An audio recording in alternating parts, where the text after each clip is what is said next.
Nuestra motivación real es gente que nos gusta hacer ruiditos con la computadora y nos juntamos a hacerlo. Ajá, explorar nuevas maneras de hacer ruiditos. Yo creo que todos hemos sido muy flexibles y muy abiertos a compartir el conocimiento. Eso debía de ser un hito en la escuela superior, o sea, el hecho de que un grupo de ciudadanos y ciudadanas pudieran hacer una presentación allí. Es la primera vez que me entero que un grupo de ciudadanos va a hacer una obra que no es de autor. La obra no es mía, no es de Abby, no es de nadie, simplemente es una obra colaborativa que surgió en ese momento. Protopodcast, un podcast de Lab Nuevo León.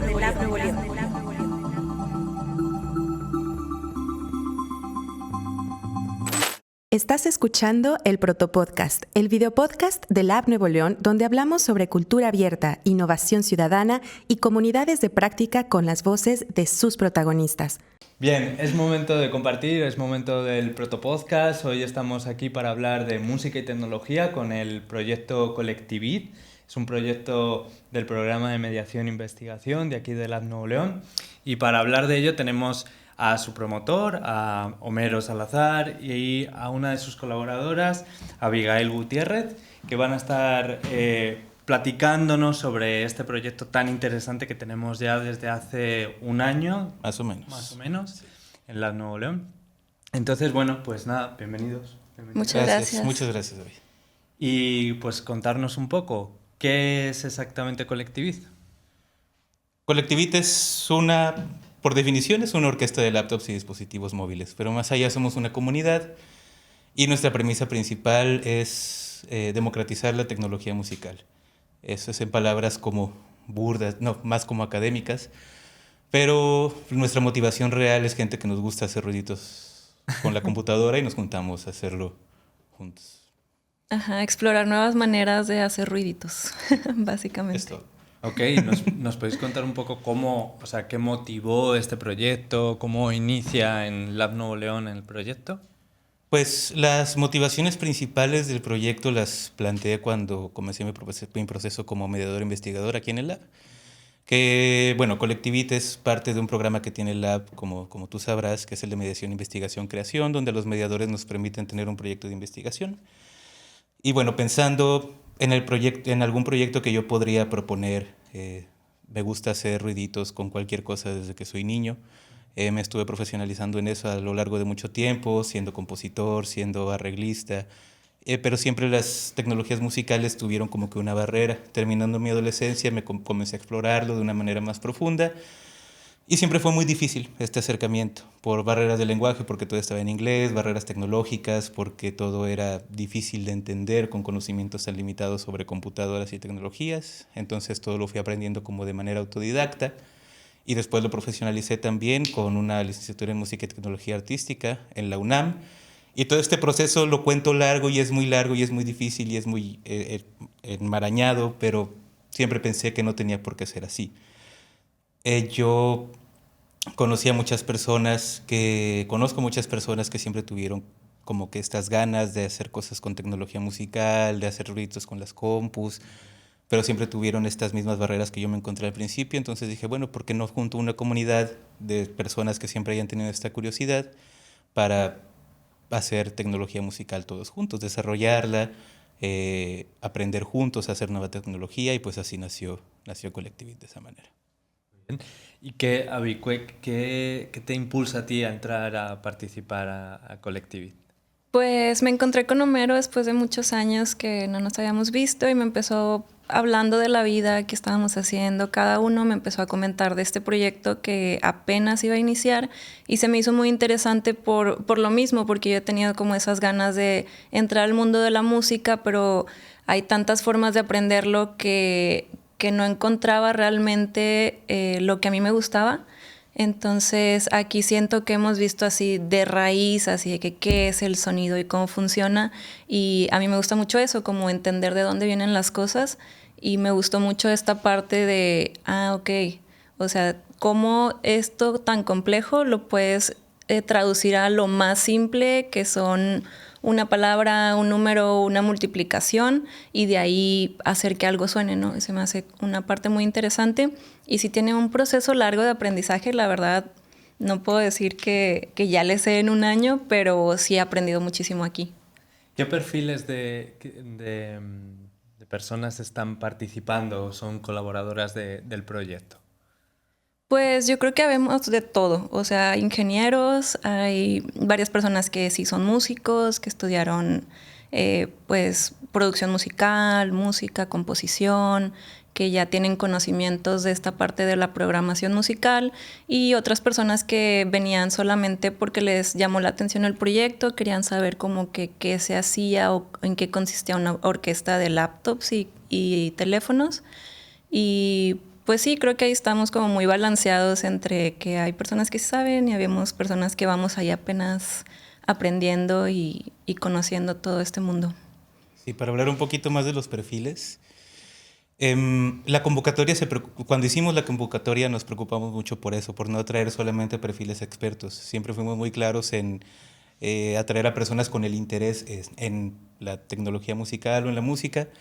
Y pues creo que sí tuvimos mucho éxito en eso. Llegaron personas que sí habían hecho producción musical, tecnologías musicales, por ejemplo, Rodrigo Zárate, que es un colaborador como satélite de nosotros, que él estudió conmigo mi primer curso de verano en el Centro Mexicano para la Música y las Artes Sonoras. Como Mike Moreno, que también ha sido muy cercano al lab, que también tiene una amplia carrera con el desarrollo y manejo de las tecnologías musicales.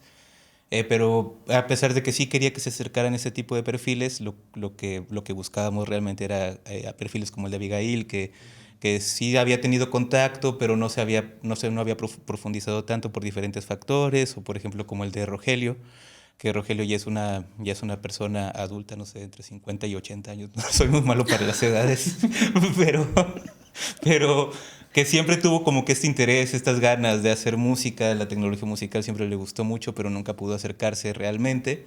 Y con Colectivita encuentra como una plataforma para poder explorarlo. Y contarme un poco, ¿cómo se da una sesión de Collectivit? O sea, ¿a qué venimos exactamente? Porque la idea de una orquesta de laptops puede sonar bien, se puede medio entender, pero ¿en qué consiste luego cuando están reunidos en el trabajo? Pues hemos tenido varias etapas. Al principio fue como una etapa de contextualización donde simplemente les poníamos las herramientas que podíamos usar y explorarlas, ¿no? Tratar de jugar con ellas, ver qué podíamos hacer. Después ya sesiones de improvisación donde las herramientas, ok, ya las masticábamos un poquito, ya sabíamos qué pedir y qué no de las computadoras, de los sensores, y los fuimos adaptando, tratando de hacer interpretaciones con nuestros celulares, que nosotros usamos mucho los sensores que ya traen integrados los celulares. Podemos hablar de eso un poquito más después. Y hicimos una primera presentación. Todo esto fue con miras a una presentación, pero ahora nuestras sesiones son más de planeación, más de platicar para esta ópera, que ya no es una ópera. También podemos hablar más al respecto más adelante, que vamos a estar presentando en noviembre aquí en el Lab. Entonces, por ahora las sesiones son mucho de juntarnos, platicar, planear, porque ya sabemos que al momento de comenzar a ejecutar va a haber mucha improvisación, mucha experimentación. Y justamente, ¿qué papel juega el tema de la improvisación en las sesiones que tienen? Pues ha sido una parte importante. Yo creo que desde el día 1 empezamos con ejercicios de improvisación. Y por lo mismo que no todos nos dedicamos a la música, creo que ha sido una manera de entendernos, tanto conocernos y entendernos en el espacio a la hora de estar tocando música, pero también más allá a la hora de organizarnos, como que siempre ha sido todo muy horizontal. Todos aportamos ideas, todos estamos organizándonos entre todos, no es como que alguien llegue e imponga algo, es como que todo se habla mucho, y creo que de la improvisación nos ha ayudado mucho también esa parte de estar listos para escuchar o saber escuchar más a los demás. Y hay una cosa que yo ya he tenido la ocasión, la suerte, de hecho, de poder ver algunas de las sesiones que han estado haciendo, tanto sesiones de improvisación como luego las presentaciones que han realizado. Hicieron una, si no recuerdo mal, para el Festilab. Así es, sí. Y me gustaría que habláramos un poco, que nos contaran qué papel tiene el hecho también de hacerlo performático, porque cualquiera que pudiera pensar en una orquesta de laptops puede ser algo muy seco y muy frío en términos de, pues podría ser gente simplemente en su laptop o con un celular, pero sin embargo hay un componente performativo en la presentación final. Entonces, no sé, que nos contéis un poquito también de eso. Pues las orquestas de laptops son muy diversas. Como dices, está la orquesta de laptops de Stanford, que ellos sí tienen como que sus estaciones de trabajo y tienen su laptop y están principalmente en la laptop y tienen algunos sensores. También hay otras orquestas de laptops que sí son un poco más performáticas, no se me ocurre una en este momento, pero como también es un poco difícil de gestionar que las personas traigan sus propias laptops todo el tiempo, no todos tienen laptop, no todos tienen una completamente funcional, decidimos utilizar los sensores que ya tienen los celulares para crear nuestros propios instrumentos, comunicarlos a través de Wi-Fi con la computadora, que utilizamos esos routers para comunicarnos todos con la misma computadora y realmente lo que produce el sonido es la computadora. Utilizamos los celulares, los smartphones como instrumento expresivo, ya que se pueden hacer muchos gestos, muchos ademanes con los celulares que se pueden traducir a sonido. Simplemente son datos que pasan por algún proceso y hacen ruiditos. Es todo. Y justamente digo, para quienes nos están viendo, porque esto al final es un video podcast, hay gente que nos va a poder estar viendo desde YouTube, por ejemplo, pero para quienes solamente nos están escuchando y no pueden ver un poco cómo es el set que tenemos aquí montado, tenemos la pantalla en la que se está viendo una serie de imágenes del proyecto, tenemos también aquí los routers, como has mencionado, Homero. Cuéntanos un poco qué es lo que estamos viendo en pantalla para que quienes no nos están viendo puedan entender qué es exactamente. Bueno, creo que Abby nos puede contar qué es esto. Pues este es un prototipo que hicimos para una presentación de aquí abajo. Para la expo. Para la expo del Lab. Y creamos diversos instrumentos que se pueden ver aquí y quisimos que también se viera como la parte del código, que es como va moviendo todo esto, para que la gente llegara y se conectara como por medio de los QRs y pudiera ingresar desde su celular a modificar estos instrumentos. Y pues es eso, como que aquí en la pantalla realmente se ve muy complicado y con muchas cositas, pero tú abres tu celular como si fuera una aplicación y estás picándole a botoncitos y están sonando cosas. Uh-huh. Y pues básicamente fue eso.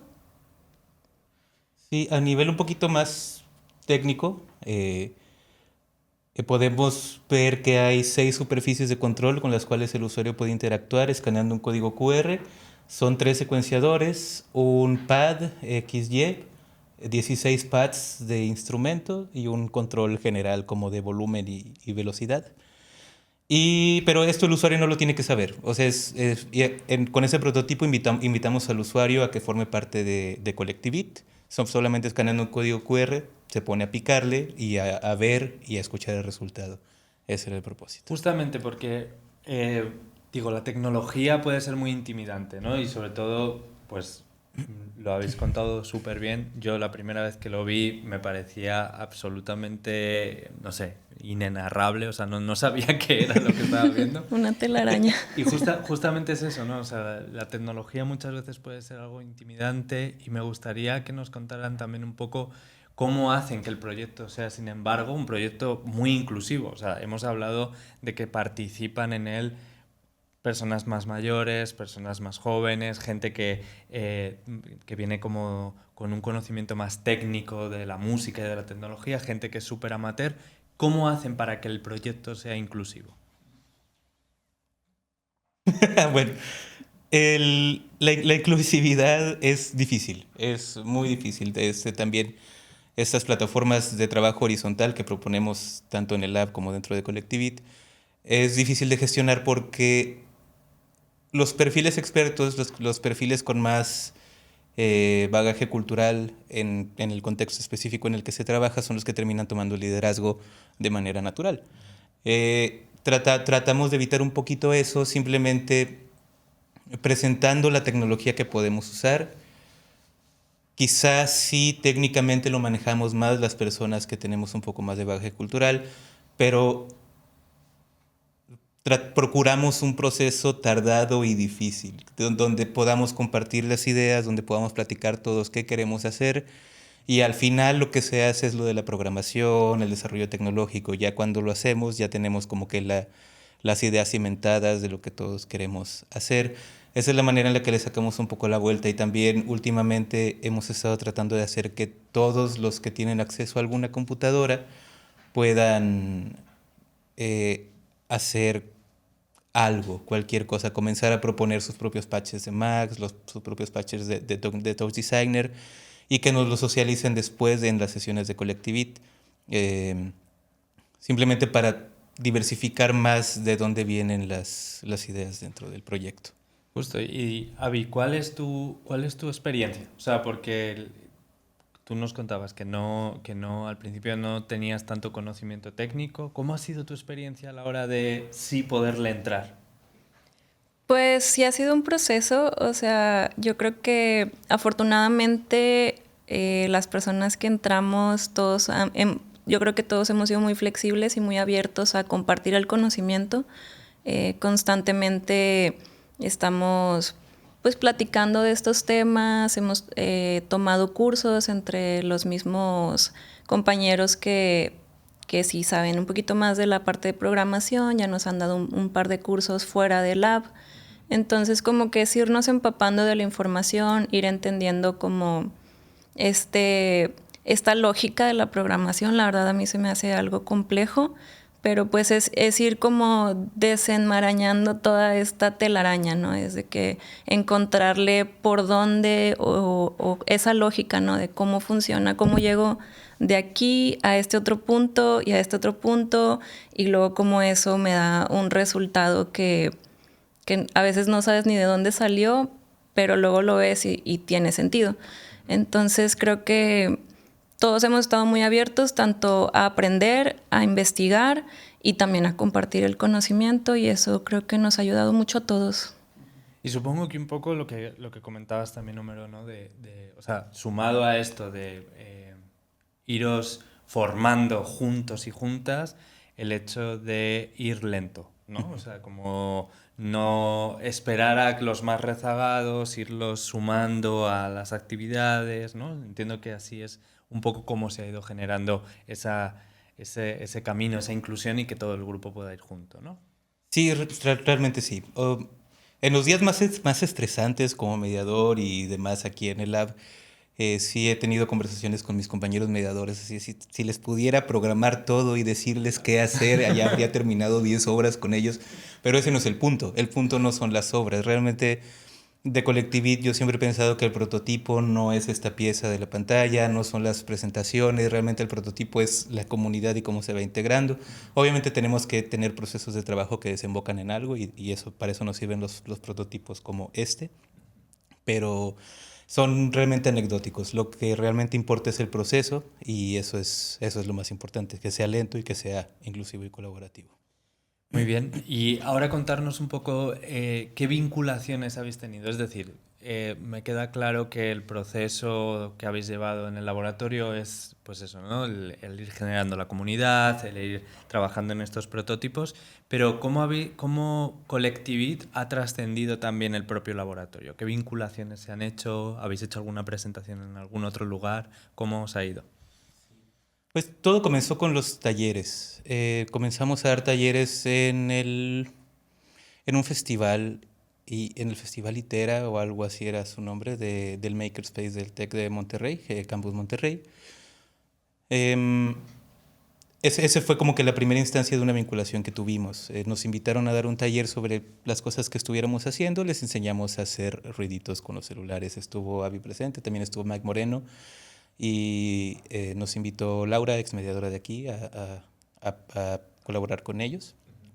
Y estuvo muy padre. Esa es una vinculación que vamos a volver este próximo semestre a dar otro taller dentro del Makerspace del TEC de Monterrey. Y otra vinculación muy fuerte que hemos estado haciendo es con la Escuela Superior de Música y Danza. Ya hemos ido varias veces. ¿Cuántas veces hemos ido ahí?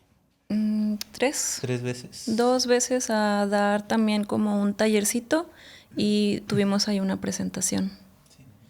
Esta vinculación con la Superior de Música y Danza de Monterrey es interesante porque hay que entender que esta escuela es una institución muy conservatoriana, muy antigua. Son esquemas muy antiguos de trabajo que vienen funcionando como escuela de música desde hace cientos de años. Y está perfectamente bien, pero están abriendo un poquito sus puertas a cosas más experimentales y nos han invitado primero a dar taller de programación, de cómo utilizamos nuestras herramientas, los sensores de los celulares, después un taller de interpretación donde les planteamos cómo utilizar la improvisación colaborativa como herramienta composicional. Y por último nos invitaron a dar un concierto en un festival que organizan ahí mismo los estudiantes de la superior, para mostrarles un poquito ya cómo es el proceso. En esta ocasión, pues fue la vez de la interpretación, ¿no? Cuando dimos el taller de interpretación, que invitamos a unos alumnos a que se unieran con nosotros en el escenario.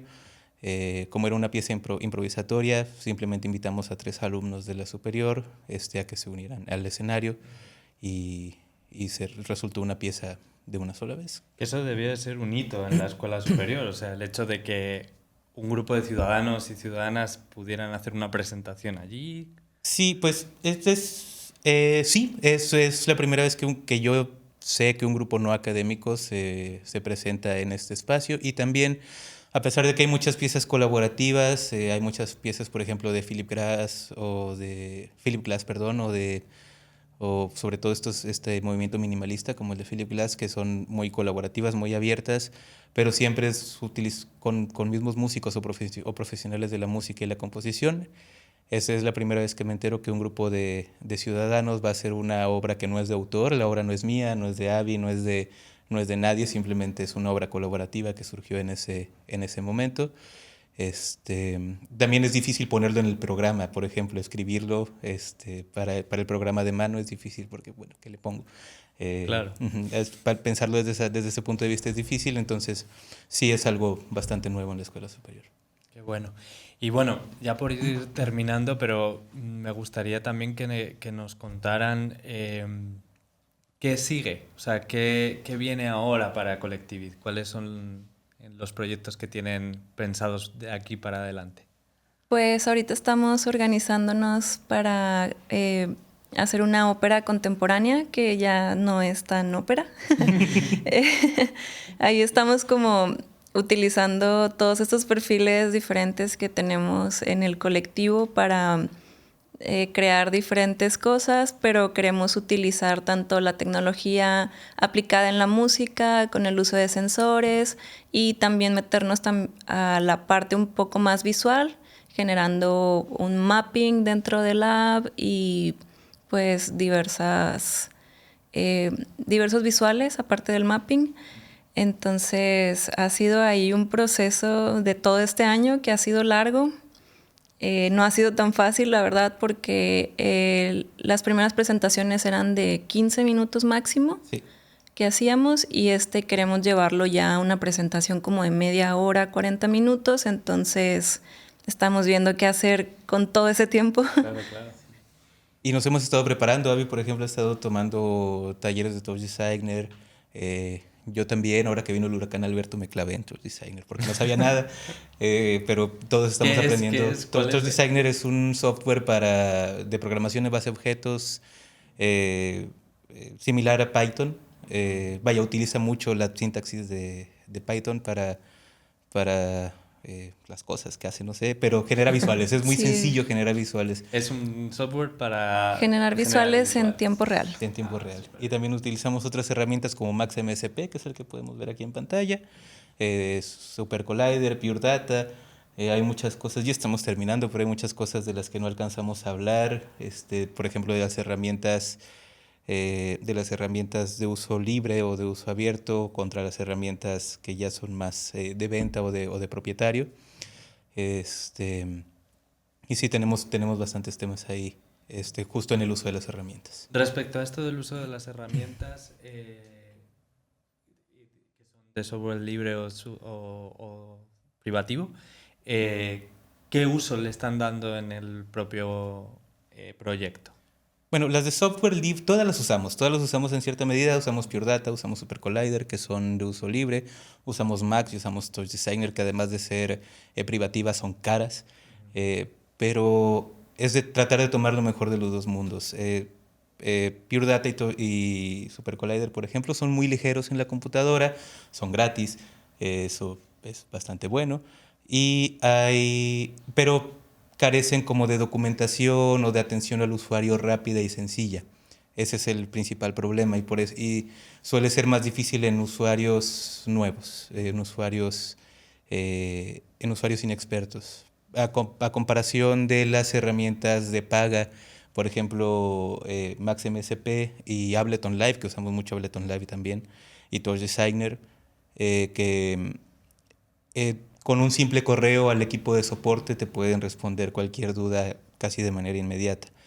También la interfaz de usuario es mucho más sencilla, mucho más amable con el usuario inexperto, y la documentación para poder usarla es mucho más extensa y certera, porque programas como Pure Data o Super Collider son comunidades las que los hacen, lo cual es muy bueno, lo nutre bastante, pero la documentación casi siempre está muy atrasada.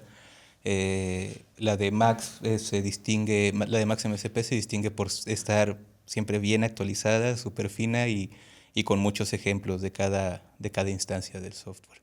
Okay. Bueno, vamos a ir ya cerrando, perdonar, Sí. porque tiene que durar lo que tiene que durar el podcast. Entonces, nada, agradeceros el haber venido. También, pues, agradeceros que estéis trabajando en este proyecto, en el laboratorio, que tengáis la confianza de hacerlo. Básicamente decimos lo mismo que siempre: quienes quieran participar de Colectivit o de cualquier proyecto en Lab Nuevo León, lo único que tienen que hacer es acercarse al laboratorio o seguirnos en nuestras redes sociales o a través de la página web, que es labnuevoleon.mx, y ahí van a poder encontrar la documentación y la posibilidad de sumarse a cualquiera de estas comunidades como es la de Colectivit. Así que nada, muchas gracias a las dos. Gracias. Y seguimos adelante.